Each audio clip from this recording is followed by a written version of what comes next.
안녕하세요. 원피스 도서관 원도입니다.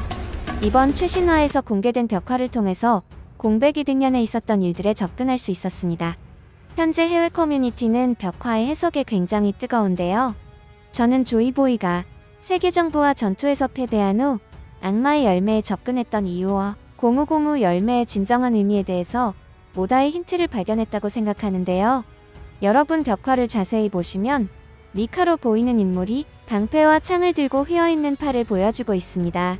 원피스를 오랜 시간 구독했던 우리는 한눈에 봐도 이 그림의 주인공이 미카 모드의 조이보이로 보입니다. 그리고 팔이 휘었다는 것은 고무고무 열매를 복용한 상태라는 것까지 유추가 가능하다는 것이죠. 우리는 조이보이가 왜 이런 전투를 시작했는지 이해를 해야 한다는 것입니다. 조이보이는 출생부터가 잘못되었다는 이야기를 하죠.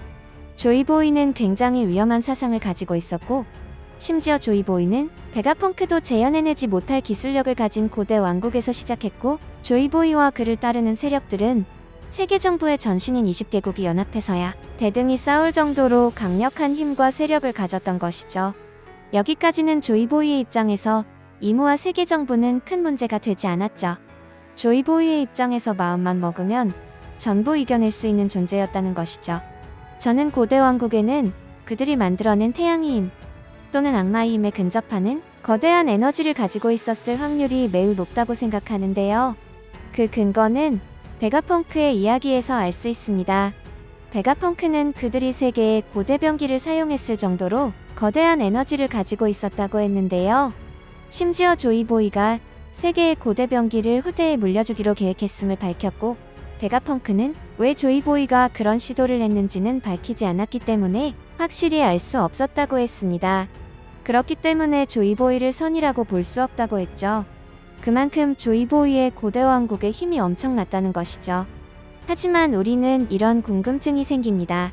그렇다면 조이보이는 고대 병기를 3개나 가지고 있었음에도 연합국에 패했다는 것인데, 고대 병기를 가동하기 위한 에너지가 부족했던 것일까요?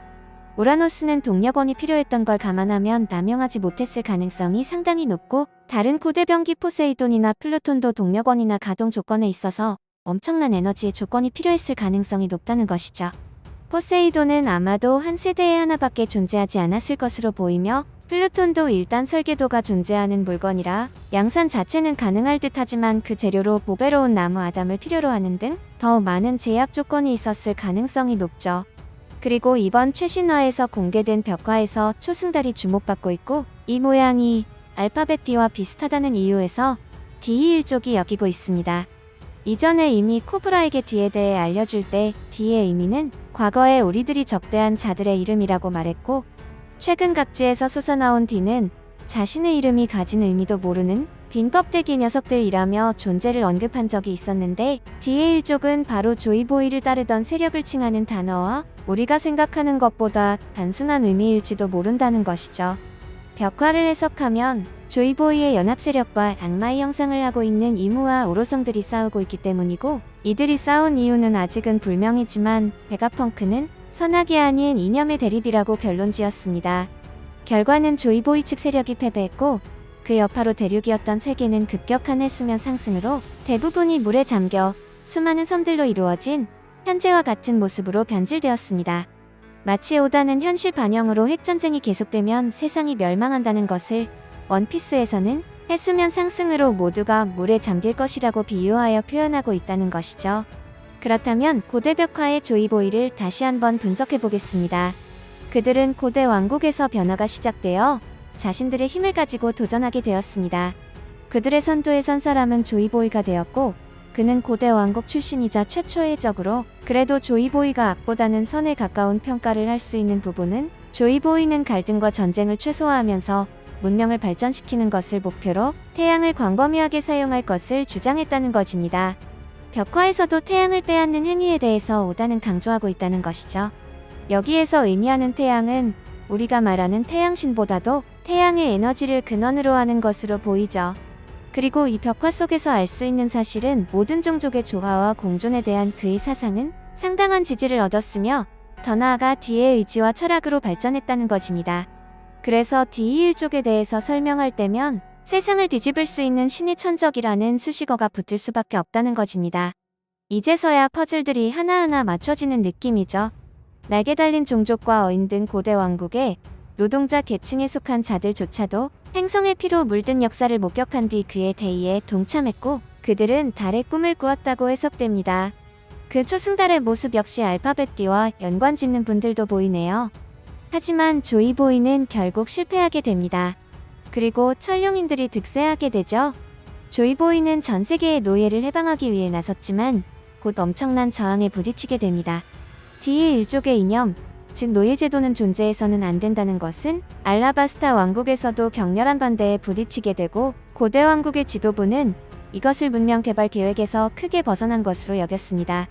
이에 대응하여 이념 전쟁의 승자가 태양의 힘을 상속받는 반면 그들은 행성을 떠나는 전략을 고안했습니다. 그래서 원피스는 초반부터 달이 등장하고 우주가 등장한 것으로 보입니다. 격렬한 갈등 끝에 조이보이의 파벌과 20개국 연합은 일시적인 휴전을 맺고 태양의 힘을 공평하게 분배하기로 합의한 것으로 보이고 그러나 20개국 연합은 비밀리에 배신을 모의하며 점차 고대 왕국의 유산과 힘을 차지하게 되고 결국 고대 병기까지 장악했습니다. 배신의 충격을 받은 조이보이는 남은 태양의 힘을 가지고 탈출하는 데 성공했고 20개국 연합은 신의 땅을 장악했습니다. 그리고 이들은 세계를 창조한 천룡의 후손이라고 주장하며 자신을 천룡인이라고 선언했습니다. 저는 이런 정황이 천룡인의 탄생 비화로 생각되는데요. 그래서 그들이 가장 무서워하고 증오하는 것이 D일족과 태양의 힘을 가질 수 있는 태양신 니카와 조이보이가 되는 것이죠. 하지만 조이보이는 마지막 도박을 시작하게 됩니다. 제1대 니카, 조이보이는 결국 실패했지만 조이보이는 자신이 죽은 후 훗날에 등장할 제2의 니카에게 모든 것을 맡기기로 합니다. 여러분들도 보신 것처럼 최근에 공개된 조이보이와 에메트 사이에서 조이보이가 매듭에 자신의 폐왕색 패기를 남긴 후 그 힘으로 오로성들을 다시 마리조아로 되돌려 보냈다는 것이죠. 이런 기믹들이 이제 등장할 것이라는 것이죠. 해적왕 로저가 바다를 제패했지만 그가 원피스를 얻고 세상을 구하지 못한 가장 큰 이유는 로저는 니카가 되지 못했기 때문입니다. 결국 로저는 고무고무 열마의 힘을 가지지 못했고 니카로 선택받지 못했습니다. 그런 로저는 자신이 주인공이 아닌 것을 마지막 섬에서 알아차렸고 허탕하게 웃었을 것입니다. 그리고 역사의 모든 것을 알아버린 로저는 자신이 이어주지 못한 조이보이의 의지를 자신이 중간다리가 되어서 그 다음 세대로 넘겨야 하는 역할을 하기 위해 대해적 시대를 열었다는 것이죠.